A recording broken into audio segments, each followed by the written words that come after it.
Western టాప్లో రకరకాల models provide చేస్తున్నాయి. ఇది స్ట్రెచ్బుల్ అనమాట, పూర్తిగా రియాన్ స్ట్రెచ్బుల్ అంటే ఓన్లీ స్ట్రెచ్బుల్ ఫ్రంటేనండి, ఇలా బ్యాక్ అయితే ఉండదు.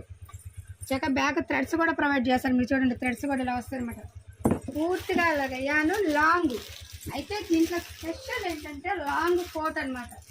మీకు కోట్ కూడా ఇస్తాను, చూసారు కదా, కోటు సివిలెస్ కోట్. దీని మీద కాదు, ఇంకా వేరే టాప్స్ మీద కూడా యూజ్ఫుల్గా ఉంటుంది. స్పెషల్గా చక్కగా సివిలెస్ కోట్ అనేది ప్రొవైడ్ చేశారు. ఫ్రంట్ థ్రెడ్స్ అనేది పెట్టారు, చక్కగా కింద ఫ్రీజ్ అనేది కూడా ప్రొవైడ్ చేశారు. అండ్ లాంగ్ కోట్, కోట్లో కూడా చాలా డిఫరెన్స్ ఐటమ్ ఉన్నాయి కదా. షార్ట్ కోట్స్ ఉన్నాయి, లాంగ్ కోట్స్ ఉన్నాయి. అలాగే ఇది లాంగ్ కోట్, ఇది ఓన్లీ 650 రూపాయలు. దీంట్లో కలర్స్ అనేది చూపిస్తాను చూడండి. పిస్తా గ్రీన్ ఇలా వస్తాయి అనమాట, ఇదిగోండి ఇలాగ వస్తాయి. అండ్ మస్టర్డ్ కలర్ అనమాట, వైట్ కామన్ అండ్ కోట్ ఇదిగోండి ఇలా అనమాట. ఇలా వస్తే 2 and 3 కలర్స్ అవైలబుల్. ఓన్లీ 650 రూపాయలు.